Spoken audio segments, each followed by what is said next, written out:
नमस्कार मंडळी, कसे आहात तुम्ही सगळे? मस्त सर, मी पण मजेत आहे आणि तुम्ही पण मजेत असाल तर आज आपण व्हिडिओला सुरुवात करूया. त्याआधी चॅनेलवर नवीन असाल तर चॅनलला सबस्क्राईब करा आणि व्हिडिओला लाईक करा. तर आज पाहणार आहोत आपण की आषाढी एकादशी कधी आहे आणि संत ज्ञानेश्वर तुकाराम महाराजांची पालखी पण कधी जाणार आहे आणि पंढरपूरची पैदची यात्रा आणि वारी कधी आहे, कधी निघायचं, कधी जायचं, आज आपण या व्हिडिओमध्ये पाहणार आहे. तर व्हिडिओ स्किप करू नका, व्हिडिओ पूर्ण पहा. त्याच्याच नंतर तुम्ही स्किप करा आणि जाताना चॅनलला सबस्क्राईब आणि लाईक पण करून जाल. तर चला सुरुवात करूया व्हिडिओला.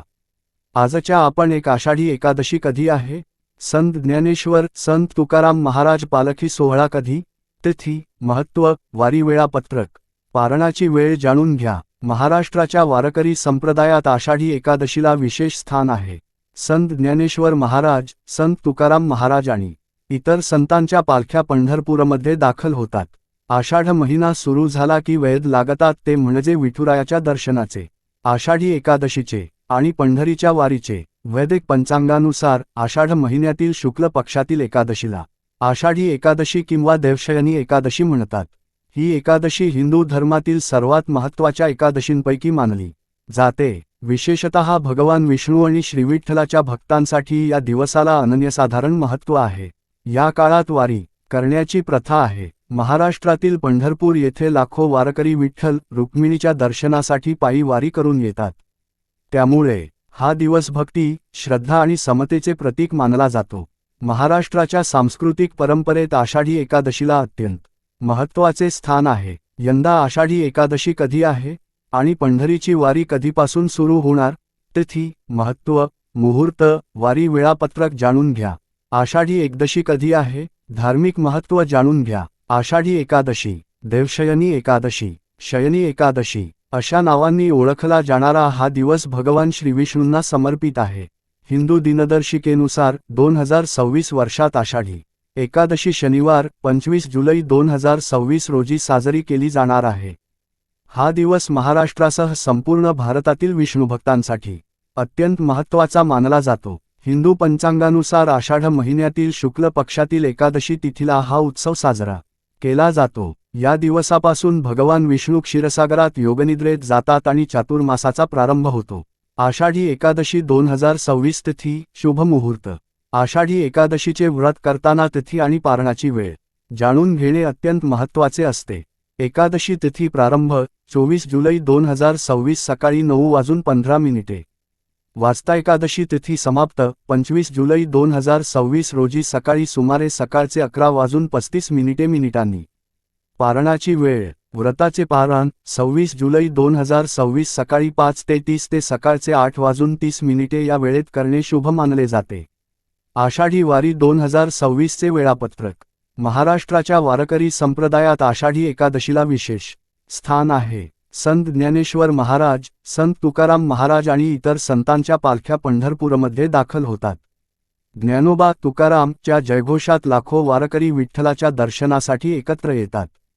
ही वारी भक्ती, समता, सेवा, शिस्त आणि सामाजिक ऐक्याचा संदेश देते. 2026 वर्षासाठी आषाढी वारीसाठी संत ज्ञानेश्वर महाराज आणि संत तुकाराम महाराज पालखी सोहळ्यांचे अधिकृत वेळापत्रक जाहीर करण्यात आले आहे. जाणून घेऊया. संत तुकाराम महाराज पालखी सोहळा. देहू पालखी प्रस्थान तारीख. संत तुकाराम महाराज पालखी सोहळा 7 जुलै 2026 रोजी देहू येथून पंढरपूरकडे प्रस्थान करणार आहे. हा सोहळा पुणे, लोणी, काळभोर, बारामती, इंदापूर, अकलूज आणि वाखरी मार्गे पंढरपूरला पोहोचतो. संत ज्ञानेश्वर महाराज पालखी सोहळा. आळंदी पालखी प्रस्थान तारीख. संत ज्ञानेश्वर महाराज पालखी सोहळा 8 जुलै 2026 रोजी आळंदी येथून पंढरपूरकडे प्रस्थान करणार आहे. सुमारे 17 दिवसांचा पायी प्रवास पूर्ण करून पालखी जुलै 24 रोजी पंढरपूरमध्ये दाखल होईल. संत ज्ञानेश्वर महाराज पालखी मार्ग. आळंदी, पुणे, भवानपेठ, सासवड, जेजुरी, वाळेलोणंद, तरडगाव, फलटण, बरडनाते, पुते, माळशिरस परिसर, वाखरी, पंढरपूर. संत तुकाराम महाराज पालखी मार्ग. देहू, आकुर्डी, पुणे, लोणी, काळभोर, यवत, वरवंड, बारामती, इंदापूर, अकलूज, वाखरी, पंढरपूर. पंढरपुरात पालख्या दाखल कधी होणार? आषाढी वारी ही महाराष्ट्राच्या सांस्कृतिक, धार्मिक आणि आध्यात्मिक परंपरेचे प्रतीक मानली जाते. या वारीतील सर्वात महत्त्वाचे आकर्षण म्हणजे संत ज्ञानेश्वर महाराज आणि संत तुकाराम महाराज यांच्या पालख्या. संत ज्ञानेश्वर महाराजांची पालखी आळंदी येथून तर संत तुकाराम महाराजांची पालखी देहू येथून पंढरपूरकडे प्रस्थान करते. हजारो दिंड्या, टाळ, मृदंग, भगव्या पताका आणि विठ्ठलनामाच्या गजरात पंढरपूरच्या दिशेने निघालेला हा भक्तमार्ग महाराष्ट्राच्या एकात्मतेचे दर्शन घडवतो. संत ज्ञानेश्वर महाराज आणि संत तुकाराम महाराज यांच्या प्रमुख पालख्या 24 जुलै 2026 रोजी पंढरपूरमध्ये दाखल होतील. त्यानंतर लाखो वारकरी विठ्ठल रुक्मिणी मंदिरात दर्शनासाठी एकत्र येतील. आषाढी एकादशीच्या दिवशी काय करावे? धार्मिक मान्यतेनुसार श्रद्धापूर्वक केलेल्या या व्रतामुळे पापांचा नाश होतो, भगवान विष्णूची विशेष कृपा प्राप्त होते. या दिवशी पहाटे स्नान करून भगवान विष्णू विठ्ठलाची पूजा करावी. दिवसभर नामस्मरण, जप, भजन व विष्णू सहस्रनामाचे पठण करावे. तांदूळ, गहू, डाळी आणि धान्ययुक्त पदार्थ टाळावेत. फळाहार किंवा निर्जला उपवास श्रद्धेनुसार करावा. राग, मत्सर, असत्य आणि वाईट विचारांपासून दूर राहावे. द्वादशीच्या दिवशी योग्य वेळी पारण करून व्रत पूर्ण करावे.